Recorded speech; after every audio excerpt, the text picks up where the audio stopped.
السلام علیکم۔ آج میں آپ کو وزٹ کرواؤں گا ٹوم آف دیا انگا، جس کو اردو میں کہتے ہیں مقبرہ دائی انگا اور گلابی باغ۔ یہ اس کی رچ ہسٹری ہے۔ پاکستان میں ٹورزم نہ ہونے کی وجہ سے ان جگہوں کی لوگ ویلیو نہیں سمجھتے۔ Otherwise Central Asia and East Asia کے بارے میں آپ پڑھیں اور وزٹ کریں تو آپ حیران ہوں گے کہ یہ کتنا ملٹی کلچر ہے۔ یہ انٹرنس ہے، جیسے ہی آپ انٹر ہوتے ہیں تو اس مقبرے میں مطلب ہے کہ یہ جو آپ دیکھ رہے ہیں انٹرنس، یہ باغ کی انٹرنس ہے۔ اس کی ہسٹری بھی میں آپ کو سناتا ہوں۔ یہاں پہ میں آپ کو یہ بتا دوں کہ اس کے اوپر جو کام کیا گیا، سب سے پہلے کہ مغل دور کے اندر ہر پراپرٹی کے اندر قرآن پاک کی تلاوتوں کا استعمال کیا گیا ہے کہ ہر جگہ پہ آپ کو قرآن پاک کی تلاوتیں لکھی نظر آئیں گی۔ اس لیے میں ہمیشہ سب کو کہتا ہوں کہ آپ کہیں پہ بھی کنسٹرکشن کریں تو اپنے گھر میں اور اپنے پلازوں میں قرآن پاک کی آیتوں کا ضرور استعمال کریں، اس کا فائدہ ہے۔ اس کے بعد یہاں پہ اگر بات کی جائے ٹائل ورک کے حوالے سے تو یہاں پہ کاشا کاری ٹائل ورک کا استعمال کیا گیا، جو پاکستان اور سینٹرل ایشیا کے اندر اور ایسٹ ایشیا کے اندر بہت زیادہ جو ہے استعمال کیا جاتا ہے۔ پھر اس کے بعد یہاں پہ فریسکو پینٹنگ کا بہت استعمال کیا گیا ہے۔ اس باغ کی بہت خوبصورت ہسٹری ہے جو میں آپ کو آرام سے اچھے طریقے سے بتاؤں گا اور آپ لوگوں کو بہت کچھ سیکھنے کو انشاءاللہ ملے گا۔ کشانی ٹائل ورک کا بھی اس میں بہت کام کیا گیا ہے۔ مغل دور نے ایک چیز بالکل واضح کر دی ہے کہ گراؤنڈ کی بہت اہمیت ہے اپنے جہاں پہ آپ نے رہنا ہوتا ہے۔ اگر اس چیزوں کو دیکھا جائے تو یورپ ممالک کے اندر اور امریکہ کے اندر مغل دور کی چیزوں کو اڈاپٹ کر کے لیونگ لائف جو ہے وہ اپنی چلا رہے ہیں۔ ساتھ ہم باغ کے بارے میں بات کرتے ہیں۔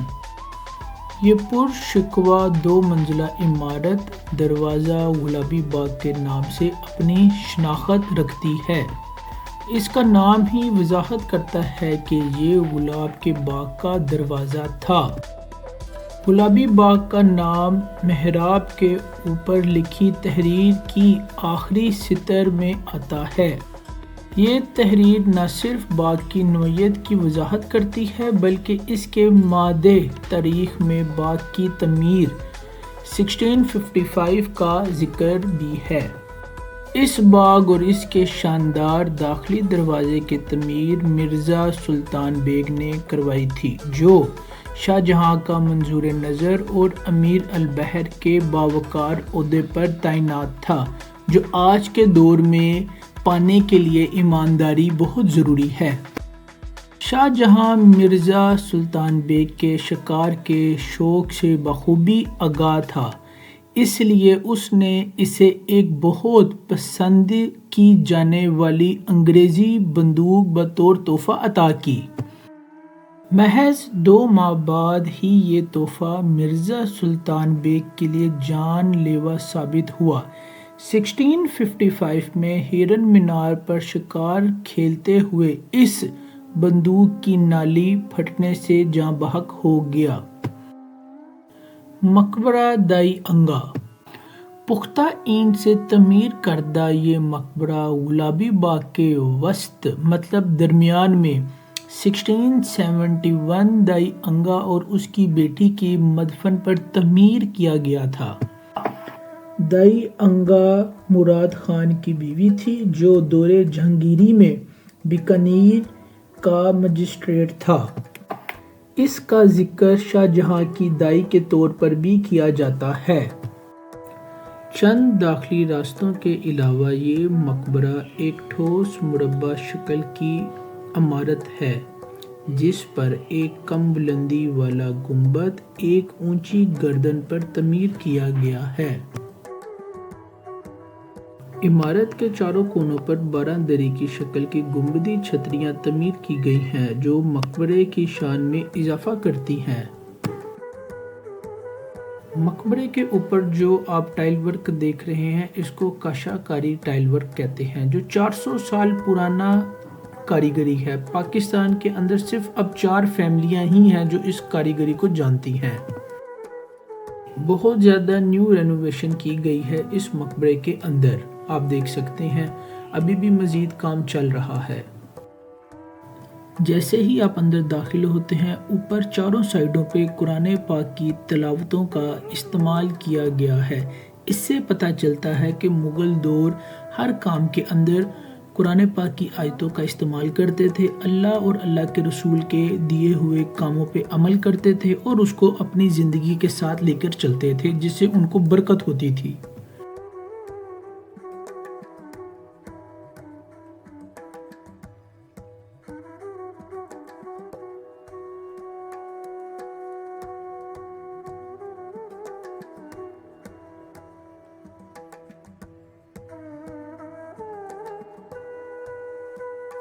اوپری سطح پر قبروں کے تویز اصل تویزوں کے ہٹائے جانے کے بعد اینٹوں سے تعمیر کیا گیا ہے۔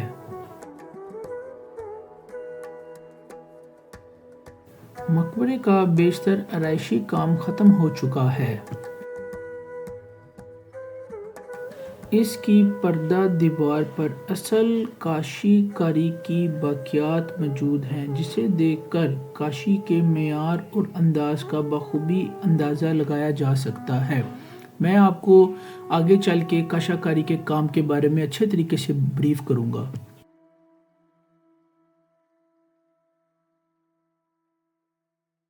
اصل قبر تہہ خانوں میں موجود ہے۔ زیر زمین تہہ خانہ اب ناقابل رسائی ہے۔ میں یہ سمجھتا ہوں مغل امپائر کامیابی اس وجہ سے حاصل کر سکا ہے کہ انہوں نے اللہ اور اللہ کے رسول کے دیے ہوئے کاموں پہ عمل کیا، اور آپ کہیں پہ بھی جاتے ہیں آپ ضرور دیکھیے گا کہ انہوں نے اللہ اور اللہ کے رسول کے قرآن پاک کی جو تلاوت ہے ان کا ہر جگہ استعمال کیا ہے۔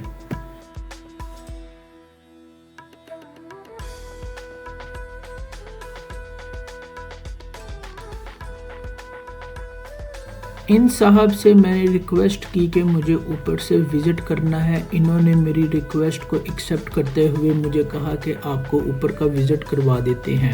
آپ کو ساتھ میں بتاؤں گا کہ اس جگہ پہ کاشی کاری ٹائل ورک بہت کیا گیا ہے، فریسکو پینٹنگ کا کام بہت کیا گیا ہے۔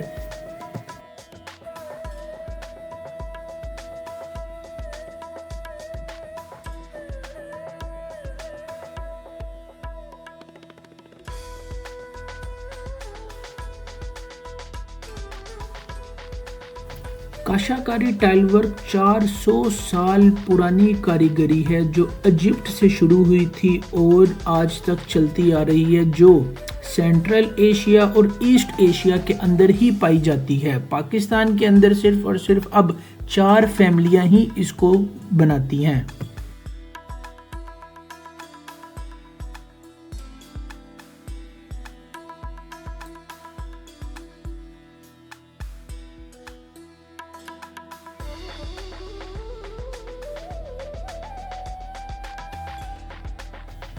آپ کو باہر دکھاتے ہیں اوپر سے کاشی کاری کا ٹائل ورک جو ملتان لاہور کے اندر بہت زیادہ استعمال ہوا ہے، جیسے اس شریف، تھتھا، 7 شریف اور وزیر خان مسجد۔ ادھر کاشی کاری کا ٹائل ورک بہت زیادہ کیا گیا ہے، جو کہ آج کے دور میں کوئی آسان کام نہیں ہے۔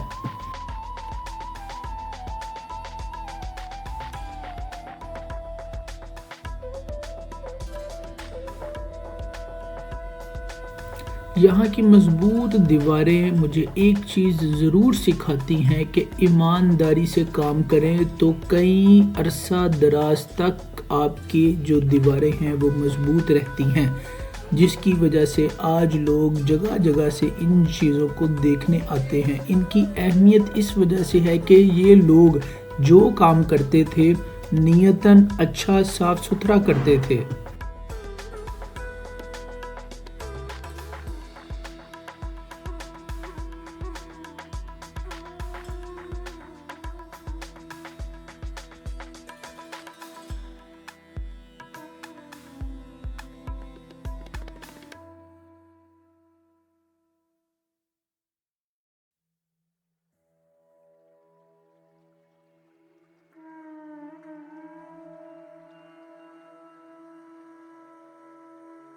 اس جگہ کو محسوس کرنے کے لیے میں نے یہاں پہ تھوڑی چہل قدمی کی اور جگہ جگہ کھڑکیوں پہ بیٹھ کے میں نے واپس پرانے دور میں جا کے چیزوں کو محسوس کرنے کی کوشش کی کہ جب یہاں پہ وہ اس طرح بیٹھتے ہوں گے تو کیا نظارہ ہوا کرتا تھا۔ آج تو بہت آبادی آ گئی ہے، پہلے دور دور تک یہاں پہ صرف اور صرف ہریالی ہوتی تھی۔ مغل دور کی چیزوں سے یہ بھی سیکھنے کو ملا ہے کہ یہ ہر چیز بہت کھلی کھلی بناتے تھے۔ کھڑکیوں کا سائز آپ دیکھیں، عام کھڑکیوں سے بہت بڑا ہے۔ کمروں کا سائز دیکھیں، عام کمروں سے اس کی لمبائی چوڑائی بہت زیادہ ہوتی تھی۔ دیواروں کا سائز دیکھیں تو ہمیشہ دیواریں عام دیواروں سے بہت بڑی اور مضبوط بناتے تھے۔ اس سے کیا فرق پڑتا تھا؟ ہوا کا آنا جانا رہتا تھا، دیواریں جلدی گرتی نہیں تھیں۔ گرینری کا استعمال بہت زیادہ کیا گیا ہے کہ گرینری ایک نیچرل گاڈ بلیسنگ آپ کے لیے بیوٹی بھی ہے اور انرجی بھی ہے۔ مغل دور کے اندر جو ان کے انجینئر تھے، جو ان کا انداز زندگی تھا، وہ بہت ہی عقل مند والا تھا۔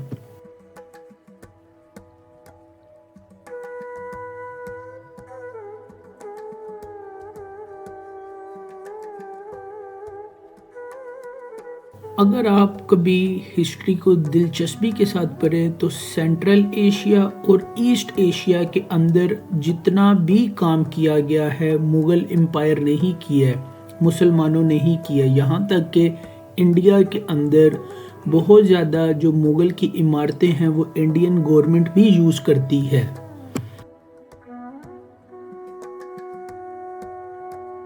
اب میں آپ کو کاشاگری ٹائل ورک کے بارے میں بتاتا ہوں۔ کاشاگری ٹائل ورک 400 سال پرانا ٹائل ورک ہے جو ایجپٹ سے شروع ہوا تھا۔ ایک دروازہ عراق میں تعمیر کیا گیا تھا 575 BC میں، جو اس وقت جرمنی کے میوزیم میں موجود ہے۔ یہ دروازہ اسٹارک گیٹ بلٹ کے نام سے موجود ہے۔ اس طرح کا کاریگری ورک ملتان میں آپ کو ملے گا، اس کے بعد آپ کو اچ شریف میں ملے گا، سیون شریف میں ملے گا، ٹھٹھا میں ملے گا، پاکستان کے اندر لاہور شہر کے اندر وزیر خان مسجد میں آپ کو ملے گا۔ اور یہ کاریگری ورک صرف اور صرف سینٹرل ایشیا اور ایسٹ ایشیا کے اندر ہی پایا جاتا تھا اور پایا جاتا ہے۔